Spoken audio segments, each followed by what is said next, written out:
TGIF, everyone. I'm certainly glad it's Friday after yesterday. Hi, Brock. How are you? I had an extra helping of humble pie yesterday. Happens. Hello, Shahab. Okay, so this was the tweet, that jettisoned U.S. dollar yen higher and S&Ps to new record highs. And I've been talking about this being an important level. A breakdown would occur under this level. But to me, right now, it looks like a stop hunt. So, we took out these lows, and anyone who had stops that was trading one, they're gone, and now the market's here. So, on a weekly basis, it's still pretty negative week. But look at how you're starting to get. It still looks like to me some type of flagging formation, which then means that I know we could be close to some type of top here in the S&Ps 31. We got to 3180. Just want to point out that on this high in the S&Ps, this is pretty glaring. Okay, so now we finally have daily divergence. We were having some shorter term time frame divergences. So I think we're close, even though this candle was rough. Okay. And the same thing happened in the yen on the tweet. So I was short coming into this candle that we had up here. Starting to get a little bit of a reaction here at a double top. Probably takes out this double top high at 109.70, maybe sometime next week. But now, too much noise. 110, 20 or so was a target that I gave up on up here. And I have to say, this is the strangest bottom I've ever seen where it just comes off a flat bottom, but that's the environment that we're in. And wow, huh? Euro pound, amazing. So the dollar break was forecasted, didn't surprise me. So that's happening. So between the two, the yen looked like it was going to break down last Friday going home. The dollar looked like it would. The dollar did, the yen did not. Um, one thing that really hasn't hurt me all the way from last week, and most markets have advanced, but we barely made a new high in the crude. There's $60, still short, still looking for the high in here. So yesterday was definitely a wild full moon day with what happened with cable, right? And euro. Euro was so tame comparatively. And, even the Swiss, it's congesting here. I'm bearish, but I can't get short here. So lastly, the dollar doesn't look so good. Looks like we, could trade 96 or lower, but we'll see. It should not get back above these lows. All right. So if you're bearish a dollar, I don't think you want to see it get back above this low, this low, this low. You need continuation. We start trading back above, say, 97.10. Be careful with dollar shorts. That's all I have to say. 10-year notes, yeah. So with what the yen did, you're right. They spiked. I thought we were on our way down to new lows here. And I think we talked about it last week that there's still a chance we could go to 210 in the coming days. In fact, it's interesting. I saw an interview with Jeff Gunlich, and he said he didn't think the 10-year would get through 210. So, he's looking at the same chart. So perhaps there's another wave up towards this area, but this to me still doesn't look like a bottom. It looks corrective to me, and I still think there's one more wave to the downside for new historic lows.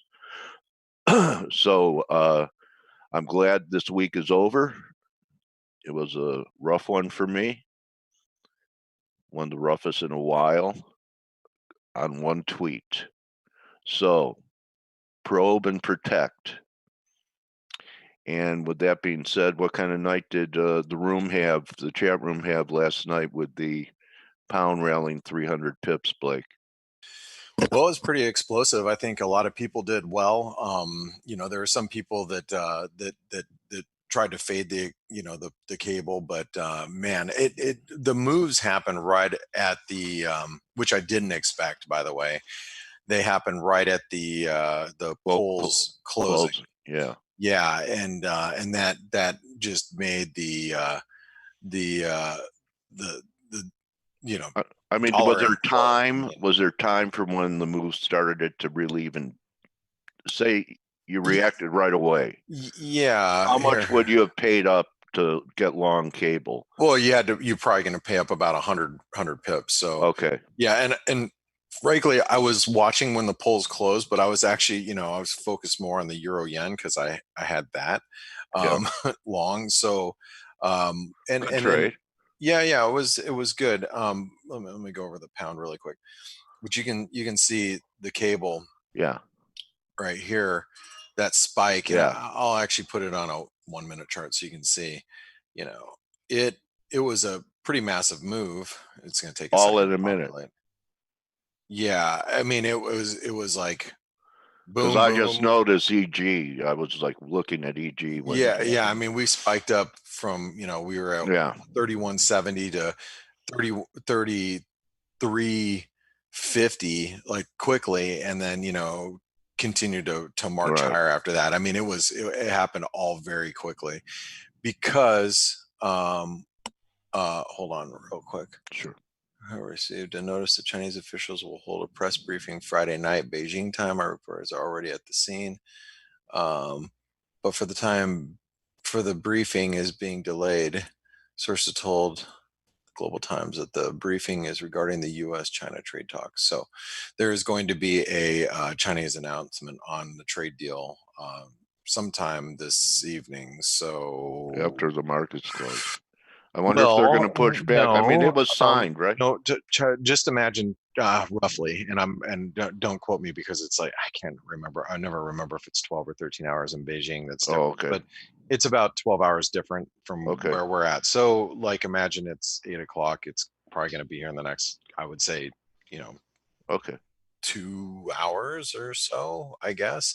Yeah. The reporter's already on the scene, so that means probably within the next hour or two, there's going to be some sort of formal announcement based on the China trade talks. I have to point out a few things. First and foremost, okay, so let's we can talk about the pound, but the pound, once the move happened, um, there was really nothing to do. I mean, you were either stopped out if you were short the cable in any way, Yeah. shape, or form, or you did really well, and then it just drifted the rest of the night. I actually ended up watching a couple Netflix shows with my sons.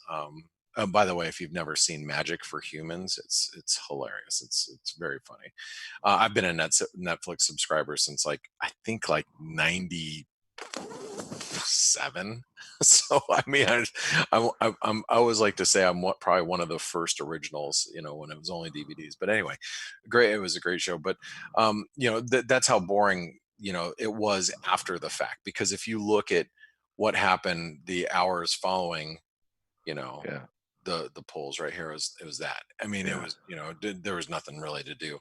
And the euro spiked up, and the euro just kind of drifted around. The euro was a little bit more under pressure, um, uh, because the euro pound was falling. So it kept some downside pressure on the euro. I did take the euro yen off today already because we were at 122.60, 4 hour relative strength. You'll see it was very, let me pull it up really quick. Um, it's very overbought. You'll see it here in a second when RSI pops up. It was extremely, extremely overbought. Yeah. Um, uh, and Might have even reached the objective of the triangle not yet. It a comes in little at more. 123, Oh, I but see. there's a couple things that made me nervous today, and futures have come down a little bit, which is worth noting. that we're seeing a little bit of pressure in the futures. But um, there's a couple things that have stuck out, and it was one of the reasons why I'm like, I'm going to just take the euro yen off here. First and foremost is gold. Gold, I'm sitting here looking at it this morning. I'm like thinking, well, why is gold higher? Gold should actually be lower. I mean, if with all this positive news, gold should be higher, right? Or excuse me, lower. I mean, I was thinking, well, with gold, we should be trading down well below this 1460 level. We should be really down here somewhere. And I tweeted about it. I'm like, what's gold doing up here? And then also, you got the US dollar CNH, which let me pull it up really quick. The US dollar CNH is stronger. Now it's down. This is a 4-hour chart, so let me go over to an hourly. It's down. It just came off this morning, and now because we're going to get this China trade announcement, like a formal announcement, which everybody's going to assume that China's going to say, okay, we agree. That's I think the running assumption right now. But why had the U.S. dollar CNH been climbing all night?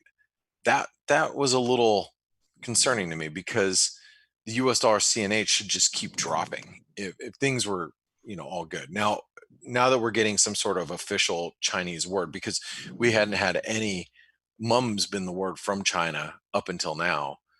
But now it looks like China is going to have a response. So and everybody just assumes that it's going to be like, okay, phase one deal's done, let's move along. um, Another thing that is really surprising is the 10-year. And I actually updated our 10-year chart just a little while ago. Now this is delayed. I don't have a futures feed for here. I have, this is Bloomberg. I actually look at the actual yields, but you can see the 10-year yields lower. It's not much different than where we're at. But one of the things that is concerning to me is why are bond yields down? The 10-year should have dropped. We should have cleared this 128 level, and we noted it. Let me go over to the 10-year really quick on Forex Analytics. Just get to it. Okay, so this was updated 21 minutes ago, so you can see it. I was already highlighting that. But yesterday's analysis, we have invalidated the inverted head and shoulder pattern because it was setting up, the inverted head and shoulder pattern, but it never broke a neckline. And now have broken the triangle and trend line lower. So you can see the triangle and trend line broke lower. A move below the 128 level looks likely. Now, this morning, I updated this, just basic technical analysis, obviously not all the other analysis, because this is the one that I focus on predominantly. It says we have to note that as of now, the 10-year is holding the key 128 level, as noted yesterday. Since this is big support for bonds as yields are lower today after all the overnight events, this is important since all the positive news overnight with the UK China trade news. The bond market should be lower. It's not, so be careful with long risk trades.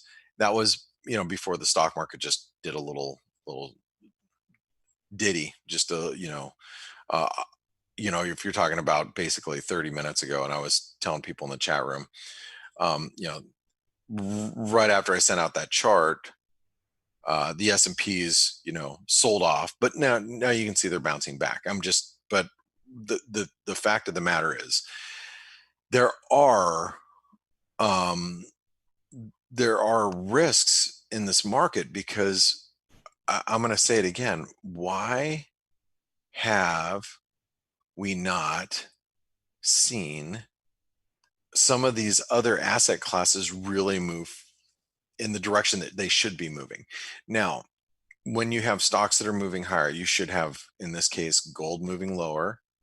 You should have bonds moving lower. And then you should also have the US dollar CNH moving lower. None of which that are happening right now.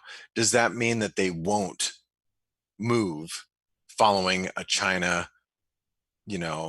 agreement to the phase one deal? Actually, I strongly believe that if China comes out and says we will accept the Trump administration's trade terms, I think S&Ps will spike. I think that dollar yen will, in this case, spike. I believe that gold will move lower, right?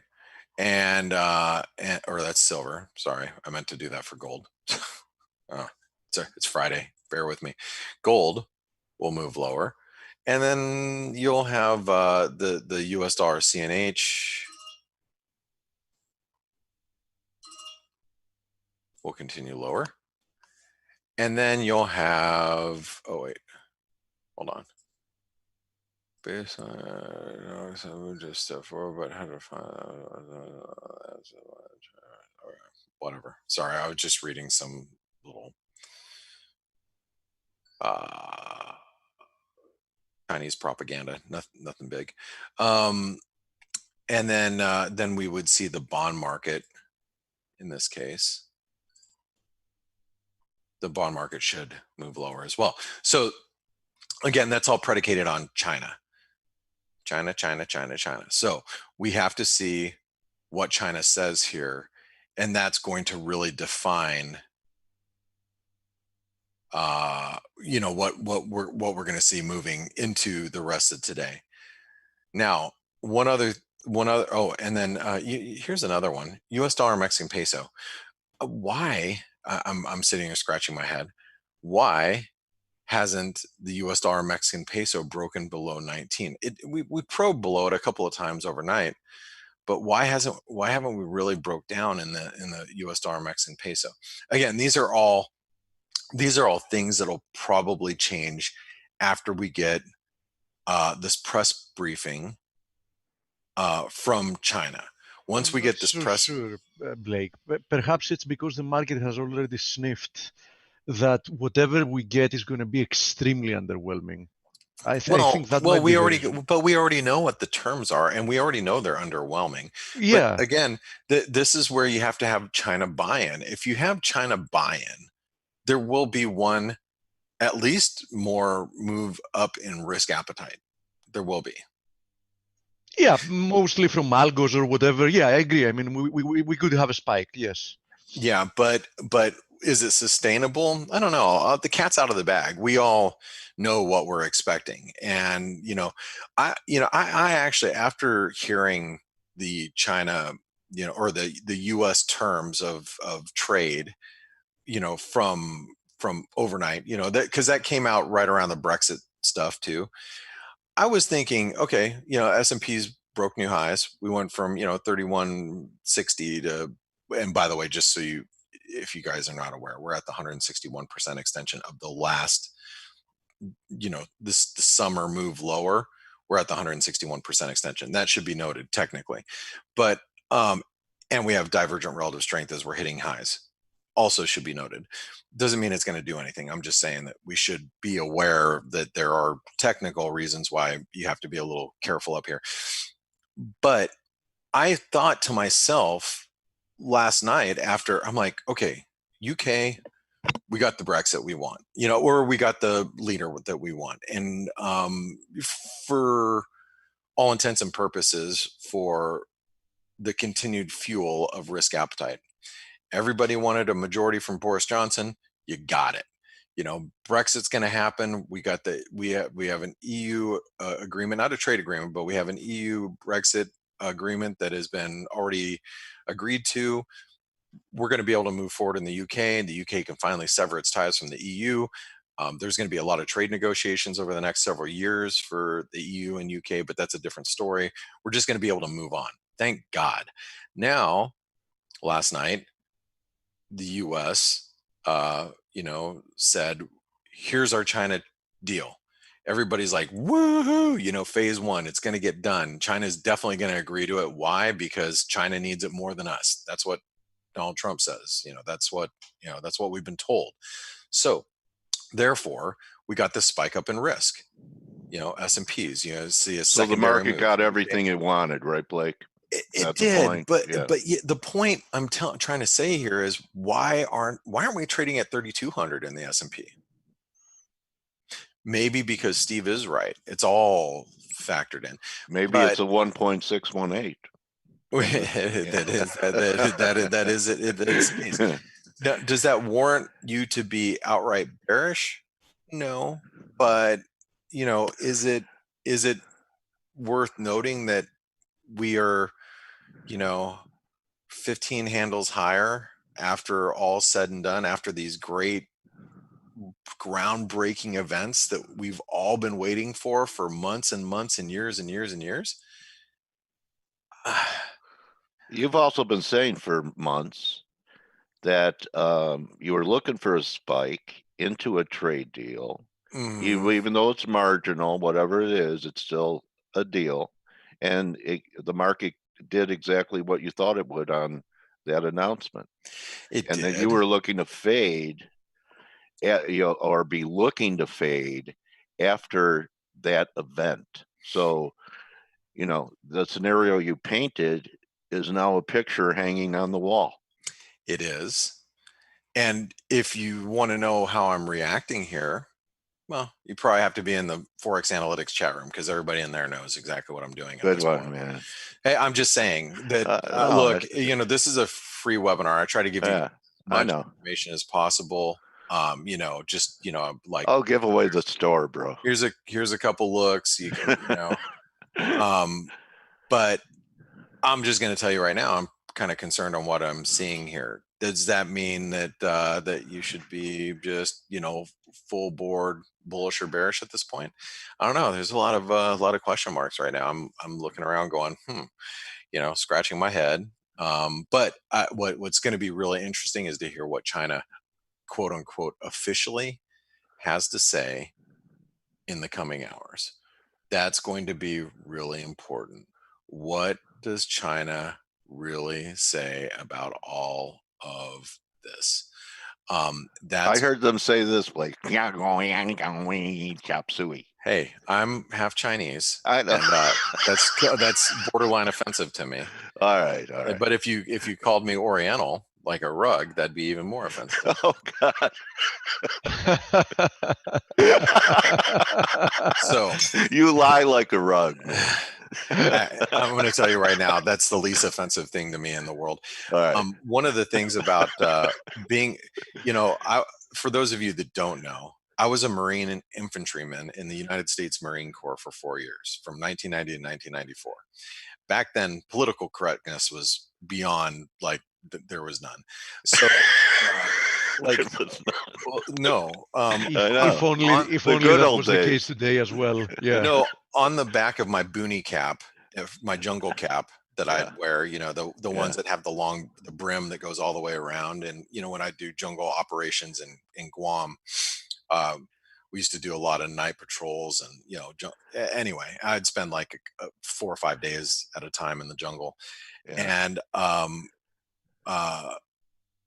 on the back of my hat, we called it a cover, but on the back of my hat, one of my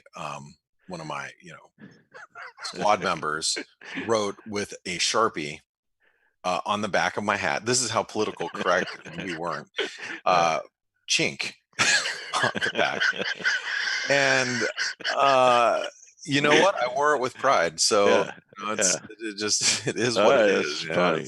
It's funny. Nowadays, we couldn't get away with anything like that, nor would we all joked about it at the time. And, because we all called each other names and it didn't really matter. On my trading jacket at the Merc, my badge was Hebe. Yeah, well, the thing is you're all one color, as far as they go. But anyway, all right, guys. Enough about that. I have Stelios and Steve. I know Stelios has very limited time this morning. We do have, believe it or not, we have data today. We have some retail sales out of the U.S. That are coming up. So that's something that we should all, I guess, pay attention to. I think it's going to be very overshadowed.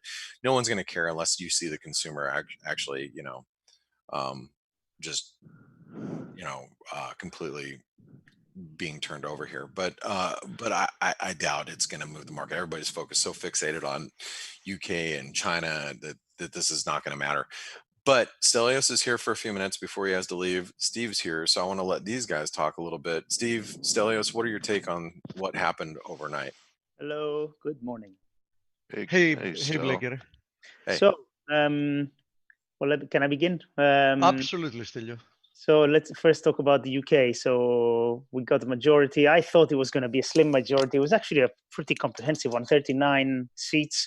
And it's common understanding that if a party has, if the Conservatives had more than, say, 20, 25, 30 in terms of a majority, then they can pass anything they want, pretty much, because, you know, there are parts of the party which are, you know, members of the party, MPs who are a bit more, you know, right-wing, others which are a bit more left-wing, others that dissent on certain things. Well, now it looks like with 39 over, it looks like they can pass anything. So in my opinion, having this majority now, they don't need the DUP, they don't need anybody, and they can bring back the agreement that they brought before the elections, and it will get passed. Yep. And that will be that. So what's the next step? That's a good question, because this is far from over. Wait. Won't economic data start to matter now? Yes, it will start a little bit more to matter, because now Yes. we bought a couple of years, right? It's going to be a transition, while all the details are being, you know, ironed out. But still, they have so much work to do, right? All these, you know, they have to decide on trade, on all sorts of stuff, like you correctly said, Blake. So I agree 100%. Economic data is now going to start to matter. Also, I think economic data is going to start to improve because, like you've said so many times before, Blake, there's a lot of pent-up energy. People are waiting or have been waiting, not investing, trying to see what's going to happen. We still don't have any clarity yet, but at least we know which way we're going. So that, for me, the removal of this uncertainty is a big thing. And we've said in the past, for the pound to really start, for us to say that the pound is now overdone, it's going to take a while. So I think this ship has started turning. There will be pullbacks, but I firmly believe the way for the pound is still higher. So does my dog, apparently. Oh, sorry, hold on a second. Mike, back to your cage. Yeah, I don't know, something excited them. I'm going to another room. Maybe they were pro Corbyn. I don't know. So that's my view. They're definitely pro Corbyn. They've got everything in their life for free from somebody else. So, Yeah. so that remains my view. Obviously, it can change, but at the moment, I don't see something that's gonna change it. And you know, I still like, in the long term, I think the pound still has some way to go. I'm not saying I'm not going to be bearish the pound. I will eventually, but for now, I think that's the direction for me. And obviously, we still have to wait and see how things progress now, you know, because like I said before, there's so many things they have to decide upon with the EU that it's going to take, you know, it's going to take a long time. So that's my view on the UK. All right, very good. And with that being said, Steve, I don't even want to hear what you have to say. Just kidding. I can stick around for the news. We might as well. I'm not. You know, it's not like it's something that I'm going to react on today. So let's take a look at the news. And Steve, what are your thoughts about what happened over the weekend? You got 1 minute, less than a minute. Never mind. Actually, let's talk about it afterwards. How about that? Yeah. Absolutely. Okay. Actually, let me answer one quick question. Our friend Gautam said it's a long time before we see better data in the UK. I agree. I'm not saying we're going to see stellar data. I'm not going to, you know, economic data. It takes a while for it to start turning, but I just think the trend is going to be a little bit higher going forward. That's what I'm saying. I don't think we're going to see, you know, PMIs at 60. By the way, this is your data flash that you get with this is Bloomberg, and this is data flash that you get with Forex Analytics with your subscription. So you can see here's the you can just see how fast the data flash is to Bloomberg. You know, when remember, this is included with, this is $2,800. This is included with Forex Analytics. you guys can see how valuable this piece of it is. Wow. Oh, this is just boom, boom, boom. No, Oh, that's weak, isn't much, it? much weaker It's than weaker. expected. Yeah, it is. Um, Yeah. yeah. So, yeah. Hmm. Okay. All right. All right. I'm out of here. Just kidding. I actually, I'm going to go say good morning to my family. And Steve, I'm sure everybody wants to hear your thoughts on what had happened overnight. So I'm going to pass it over to you guys. Have a wonderful weekend. You I'm too, going to have a Blaker. lot. I'm going to have a lot to say about on the week ahead video, I'm sure. So you guys enjoy. Indeed, Enjoy, that's going to be a Blake. Have long a one. great weekend, buddy. All Thank right. you, Blake. Thanks, guys. TGIF. TGIF. Hey, Steve, how are you, buddy? Hey, coach. I'm good. How have you been? Okay. Cool. How are your cats? Interesting. Actually, one of them is as active as Mike is. I have a Leaky, like, trying to grab my microphone all the time today. For some reason, she just doesn't go away. I don't know what she wants exactly, She thinks she can but do a better job than you. she needs attention. You want some mic, Steve? Yeah, I hear her. I hear her. Actually, she's very vocal as a cat. I mean, she Yeah. meows all the time. Leaky? You know, Huh? I had a dog that later on it was a Cocker Spaniel, Jazz, and when she was an old lady, I'd be watching TV in the living room, and she'd come and start barking at me until I went to bed. She wanted me to go into the bedroom and go That's to so sleep. sweet. They start ordering you. It was like I wasn't married at the time. It's like she was my wife, She'd come and not that, anyway, but Yeah, they can run your life. one I of thought my cats is like that. The other one, I found him when he was 7 days old. His mother abandoned him or whatever, so I had to raise him, like bottle feeding him, whatever. So now he thinks I'm his you're mommy. yeah, So yeah, he's sleeping at my office, but whenever I finish the day and I want to go to bed, he immediately comes behind me and just yeah. tuckles in Yeah. with me and sleeps in my Nice. he crawls in my belly because I sleep on the side, so he sleeps like that. Oh, it's like you have a cat pillow for your Yeah, and all right. it's especially in winter time, it's very nice because they're very warm. As you know, the regular temperature is way above human. Look what Forex Gal said. You knew there was going to be something like that Yeah. coming out. All right. So, Steve, wild day, still wild day. How now, brown cow? What are you thinking here? So it made sense that we had all the movement happening immediately because, as I wrote in the chat room when we got the data, the exit poll was so definitive that it was outside the margin of error. So it made sense. And if you remember, I mentioned that yesterday in the webinar as well, that, there is a chance that we're going to get an immediate reaction, and that is if the exit poll data are definitive. And as it seems, they were. So, the market had no reason to wait for actual data because the exit poll, I mean, even if it was at the borders of the margin of error, statistical error, it would still be an overwhelming majority for the Tories. So, that's what we got, and the market responded immediately. The interesting thing is that we got, obviously, the cable responding initially, but soon after, the rest of the currencies started also moving higher against the dollar. So it began with the pound, but it spilled over across the board. So we had the Euro USD, as you see here, actually break through the confluence of the 200 daily moving average and this wedges descending trend line. We had the Aussie against the US dollar, which we were talking about that breaking above the channel and above the 200 daily moving average, actually even poked its nose above the 61.8 and the previous high.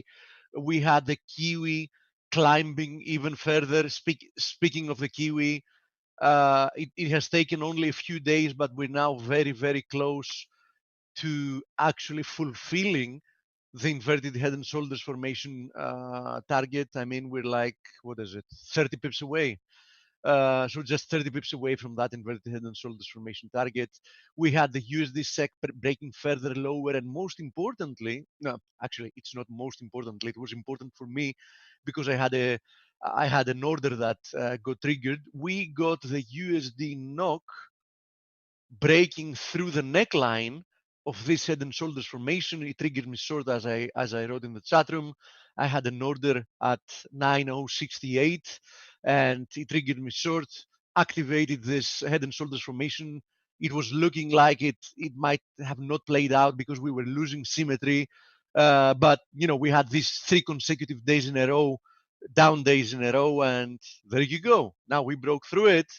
And if you go down to a 4-hour chart, you're going to see that the target, there it is, you're going to see that the target is still somewhat lower, right? This is the target of this head and shoulders formation. You can see it more clearly, actually.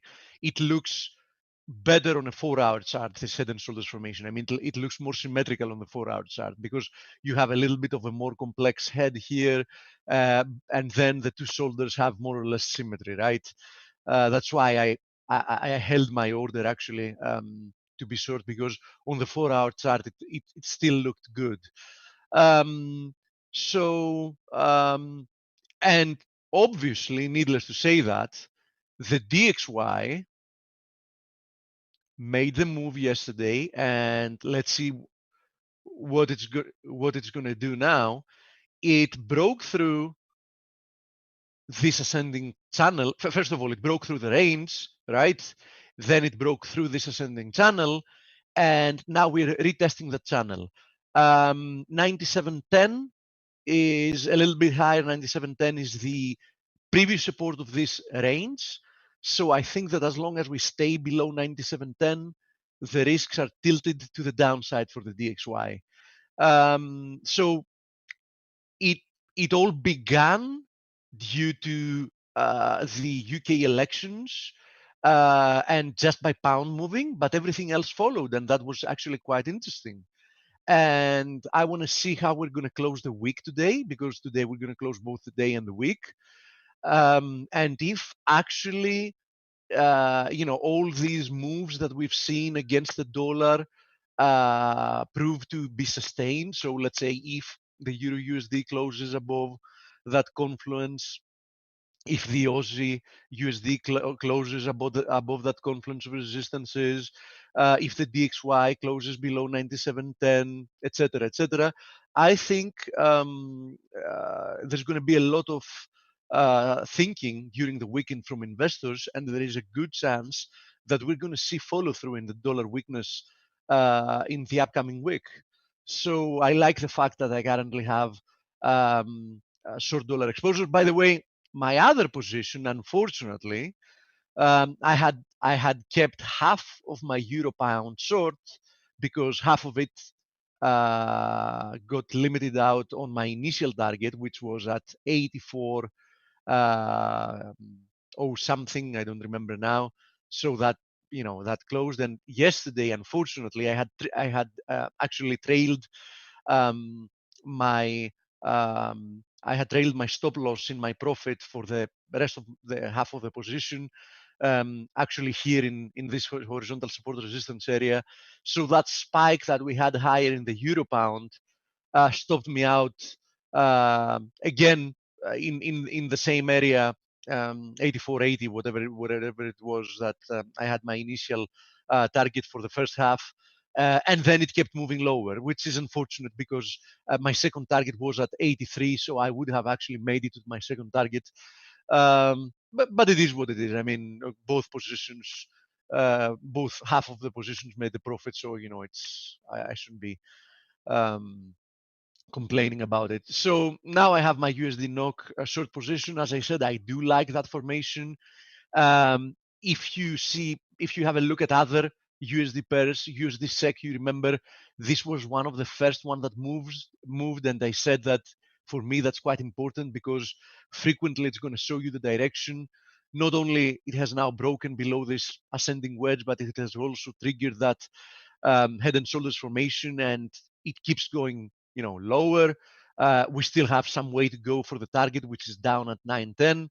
But it's definitely very oversold in the short term. There's no question about it. So I wouldn't be surprised to see some kind of a, consolidation or even a rebound to retest that resistance at some point. But I do like this position as well. And Great trade, Steve. Thank you. And if we do get a rebound to 947, I think it's going to be a good opportunity for people to try to be on the short side of the USD SEK as well. So bottom line, I started some time ago tilting bearish the dollar, and I'm not talking about my long-term thesis, because you know that my long-term thesis is short the dollar, but I'm not trading my long-term thesis. I'm trading what the chart is telling me. So now I have started turning bearish the dollar, for the now and for the here and now. And for the time being, I have exposure with the USD NOK, but I will gladly build, more more positions against the dollar. And one of them I'm seriously considering is the Aussie, because the Aussie, if that's the case, it's just at the beginning of this move, right? It has been lagging the Kiwi. I want to see how we're going to close today, because for me it's important. I mean, there is still a chance, let's say, that this is going to prove to be like a bearish candle, and we're going to just get rejected once again from the previous high in the 61.8. So for me, it's important to see how we're going to close the week, and I'm going to seriously consider being long the Aussie against the dollar if we actually close on a positive note, the day and the week. Let me go through some of your questions. Do you think currencies drive T notes normally, or vice versa? Okay. Yes, that is actually quite a good question, Barak. Those, first of all, those normally go in tandem. Okay. Now, when I say normally, I say normally because we know that the market forces that, theoretically speaking, are driving currencies and are also driving rates are supposed to be the free market movements. And we have nothing that resembles free market moves, right? We have a Fed that is actually trying to follow the bond market. So we have a Fed that its policy is based on sustaining the financial bubble and following what the market is pricing in. So not leading the market, but actually trailing the market. We know that the short-term yields are 100% manipulated because the biggest bidder there are the central banks. And this definitely affects somewhat currencies. Now, under normal circumstances, those would move very closely to each other and concurrently. They would be moving together. But nowadays, you see divergences due to all the factors that I mentioned, like manipulation and you name it. So it's one thing economic theory, and the second thing of what we currently have now, because what we currently have now is completely outside the boundaries of any economic theory. It's actually, in my opinion, a very bad, and in retrospect, everybody's going to agree in the future, a very failed experiment with monetary policy. Greetings to all from Ingmar. Long time ago, we see the data. There is still a lot of fog. Yep, dollar yen sell. Now, having to do with selling the USD against the yen, I'll tell you one thing here. If you want to do it, yes, this is exactly where you want to do it, right? You can see why. Because we are once again testing resistance, testing the inverted head and shoulders formation neckline. So you like it to the short side, this is where you sell it, and you have a very, very nice risk reward ratio. And keep in mind that this is also if you want to forget everything about the inverted head and shoulders formation and you just want to isolate in the shorter term, you can still see this as a range, right? It's a range between 107.80 and 109.70. Okay, so it's like less than a 200 pip range. So even if you want to see it as a range, yes, you can sell the top of the range. Let's say use a 30, 50 pip stop loss and look for a move towards the bottom of the range once again. But if we do break and close above this neckline, all bets are off. I think it would be quite dangerous being in the opposite side. Okay, so as a short-term trade, it looks very appealing, and it might actually work, especially if we see a risk souring. Blake already mentioned that. Okay, we got all we wanted. I mean, we got more or less confirmation that some kind of a phase one deal is coming. We got a clean result from the UK elections, which will give the ability to the government to go through with these plans having to do with Brexit, and yet the markets have failed to really push higher. So what if that's it? What if we got everything we wanted and we ran out of fuel? Obviously, that is also going to take USD yen lower as well. I mean, if the markets fail from here, it's very, very hard that the USD yen, I mean, it's not as correlated as it used to be, but it's not that very easy that the S&P is going to be tanking lower and at the same time the USD yen is going to be moving higher. I mean, this is something extremely unlikely to happen. Now, having said that, so far, despite the underwhelming reaction, we don't have any bearish signal yet. So the only thing to worry about is the underwhelming reaction. We have had a breakout from this little corrective channel in the S&P. If you have a look at the DAX is attempting to make the same kind of move as we speak. I mean, it had its equivalent corrective formation lower, which it is attempting to break through as we speak. Same thing applies with the trendline resistance in the RSI, as you see, and that frequently happens. I mean, frequently you will see a corrective formation break above both in price and in RSI, right? So no technical sign yet that we're going to get a reversal, but it is Friday. It is the end of the week. It's going to be a very interesting sign if we have a big black candle to finish the day and the week, right? But I wouldn't be jumping the gun. I would first want to see something like that manifesting, and then we can start talking about bearish stock scenarios for the upcoming week. So that's what I think about it. But as I said before, having to do with being short USD yen from a risk reward perspective and from a technical perspective, it is a very appealing trade, right? So I don't blame you. Glenn, I did mention the USD NOK. It broke through the head and shoulders formation, so now it's targeting like 880 something. For me, it's clear that the S&P 500 has topped or is very close to topping on this deal.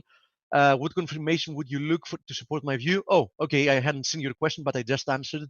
I mean, I first want to see a big black candle, something that is going to indicate a short-term reversal, because don't forget that even the biggest reversal, even the top of a multi-year uptrend, also will begin with a single candlestick, right? Is that enough to indicate, of course, the top of a bull market? No, it isn't. But even the top of a bull market is going to begin by single candlestick, right? A big candlestick, something that is going to make the market worry, something that's going to make the people that are along the market, rethink about it and start closing their positions, and then that might trigger a cascading event. Okay, so I can't turn bearish on an up day, right? On all-time highs.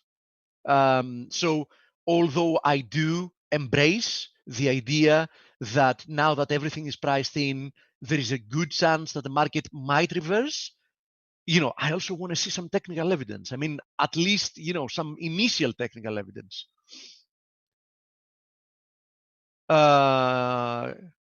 Gregorio says, ciao, Steve. Ciao. I'm assuming, Siciliano. Yeah, so you are Italian. Hello, my friend. I love Italy, by the way.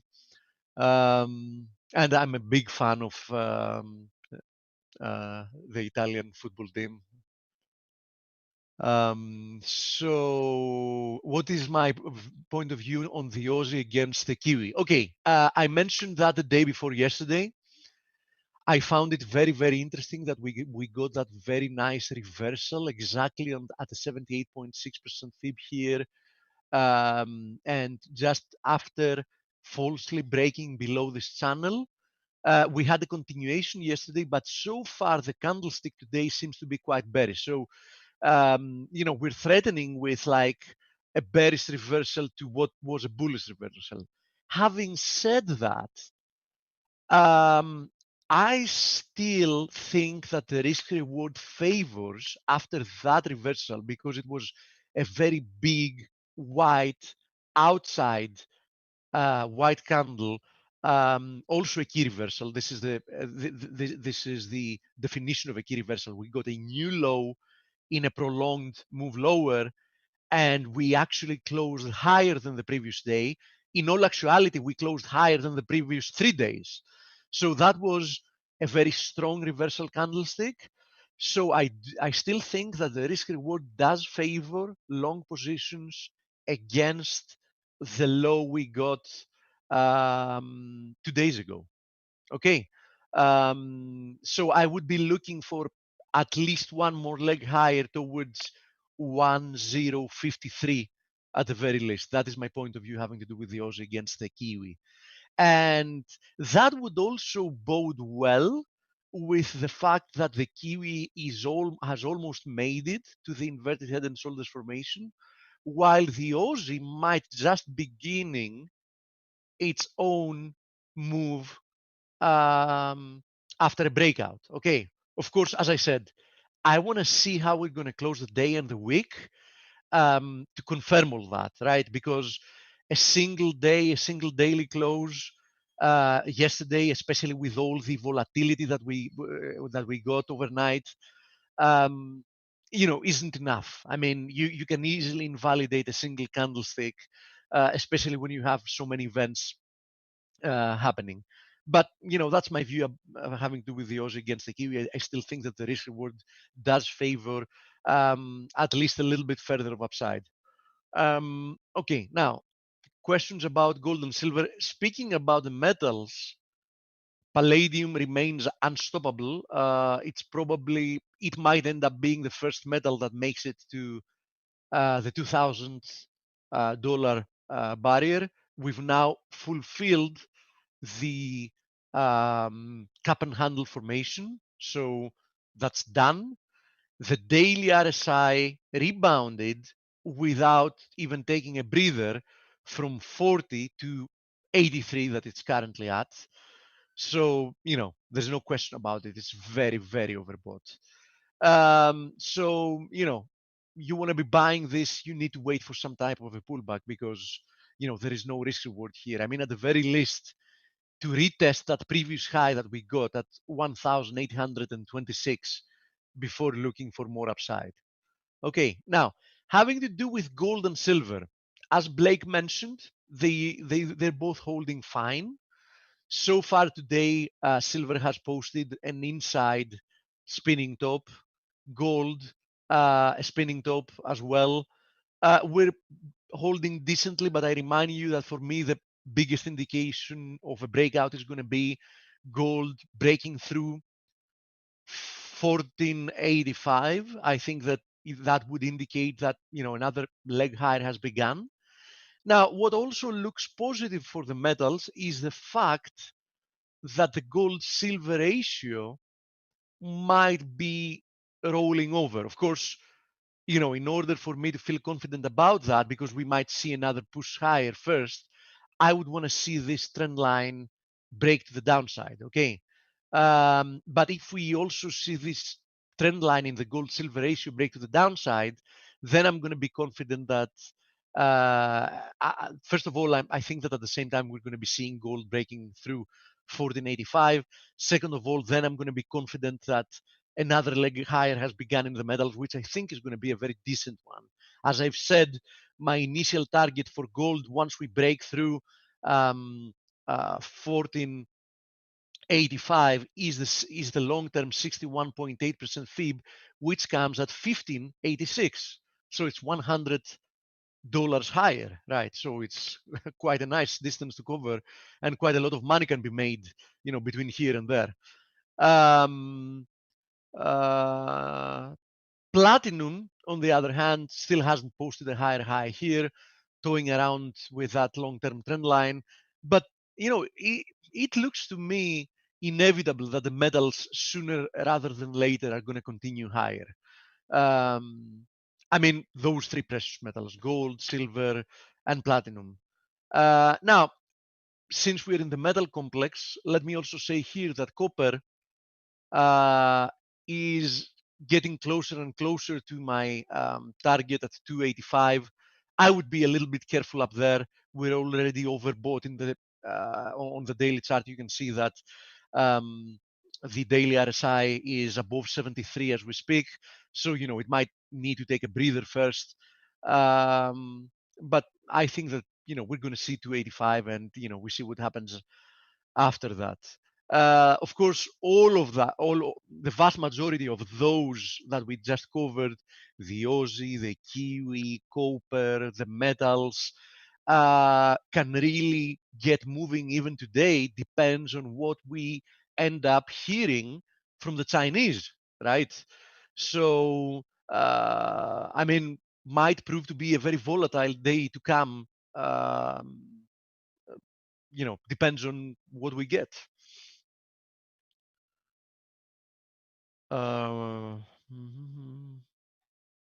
Let me see if I left any questions. China has so much possessions around the world. You can be sure that China does not need the US. They're just playing the submissive game with us while they're planting the seeds. I don't even think they're playing the submissive game. I agree with everything you said, Vivian, but I don't even think that they're playing submissive. Quite the opposite, actually. I think they've started clearly showing that they want to openly challenge the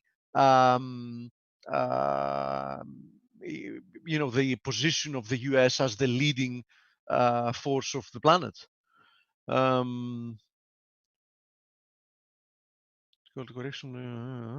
Okay, FTSE buys. Oh yeah, so that's a good question, actually, because we had obviously the pound shooting higher. So usually, of course, that is like something that would act as a headwind to the FTSE. Of course, that was not the case today, because the UK election result was both positive for stocks and for the currency, right? Because in general, having a strong government is always positive for an economy, because things have a higher chance of getting done than not. Now, having said that, pay attention to this. FTSE has shot higher and is currently testing once again this confluence of resistances at 7,450. So, if for some reason you like it to the short side, this is where you short it. But keep in mind that if we do break above this confluence of resistances, I mean, it has already proved its importance. It has acted multiple times as a resistance, not only in the recent past, but it has acted as support in the past, as resistance again, you name it. I think then the FTSE should be challenging rather soon that previous high. So FTSE currently testing key area, and this is the place where it has to make a decision. If it breaks through it, I think there's going to be follow through. Okay, so I don't think you should be on the short side if you see a daily close above this confluence of resistances, Glenn. Okay, now I think I covered all the questions. Coach, do we have an Yes, interview sir. today? Yes, I tell you, I've been a little bit in a fog. I was going to bring Adam Button in today, but I have Darius Dale of Hedgeye booked today. So he's here with us. You've probably heard of Hedgeye, Keith McCullough. Darius does. He's involved in the macro strategy with McCullough, with Keith. So he's here. Okay, very nice. Give me just a second because I noticed there was a question I hadn't answered. The question was what's happening with USD CAD? The answer is nothing. You remember we were talking about this range for quite some time now. Yeah. We have this slightly ascending channel, and we're currently exactly in the middle of it, testing actually a soft support. So it has remained, in essence, without a trend since the beginning of July. So in my opinion, Lorena, unless we break above 133.50 or we break below 130, I think that anything in between is noise. So I wouldn't get involved with it if I was you. I would say holding up pretty well with the background of a weak dollar. Yes, I agree, Coach, but still just noise here, right? Okay. Very noisy. Yeah. All right. I'll put my earplugs in next time I trade the Loonie. All right. So anyway, Steve, have a great weekend. Great job again this week. And Darius, thank you. Jeremy Corbyn says the new Labour Party leader will be chosen early. Of course, he quits. I mean, after such a defeat, there was no alternative, obviously. Yeah. Okay, Coach, enjoy the interview. Maybe I'm going to hire him to draw trend lines for me. You need a job. So. I'm pretty sure that he couldn't even do that properly. All right. Thanks, Steve. Have a great Enjoy the interview. Everybody have a lovely weekend. And as I said, this might prove to be an interesting week. Depends on how we close. Exactly. Depends on how we close. It might actually finally open the door for some healthy volatility. Okay. From your lips to Indeed. All right, Steve. Darius, I'm unmuting you. Welcome to Face. Really a pleasure to meet you. And you'll see a green share box if you want to share your screen, Darius. Waiting to hear you. You're unmuted. You'll figure this out. You're a Yale Bulldog. You could definitely master Zoom. He's unmuted. Just make sure next to there is a Zoom panel with several buttons. One of them is the mute button. Exactly on the right of it, there is an arrow. If you click on it, it has all the audio settings. So make sure that the right microphone has been chosen there. The right audio source in general. And once you do that, it should work just fine.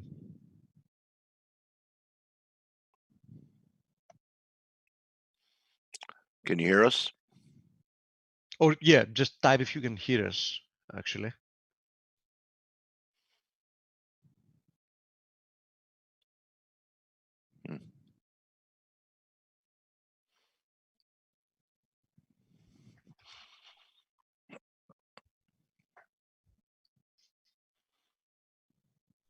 Okay. Do you have any other means of communication with him, Dale? Yeah, I have a phone number. Okay. Why don't you call him and ask him if he can hear us and tell him how he can choose his audio source, etc. I can. Okay. If there is any more questions, I can cover until he figures that out. Can you find the audio source for your microphone? Yeah. Can you guys hear me? Oh yeah, we can hear you now. Okay, good. I'm hanging up. I can't hear them. Live TV. All right, live TV. Anyway, Keith, welcome to Face. I'm not sure he can hear us, he said. So call Oh. him back, coach, call him back, tell Ah. him that we can hear him, and he just has to choose the right speaker source from the same button, okay? And we'll be just fine.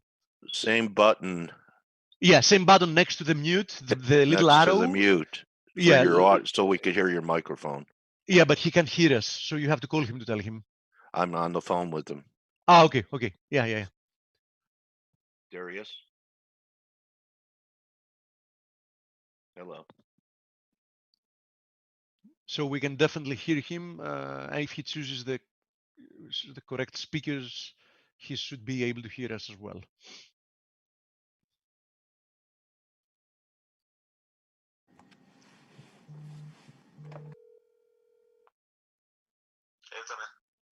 Yeah, can you hear us?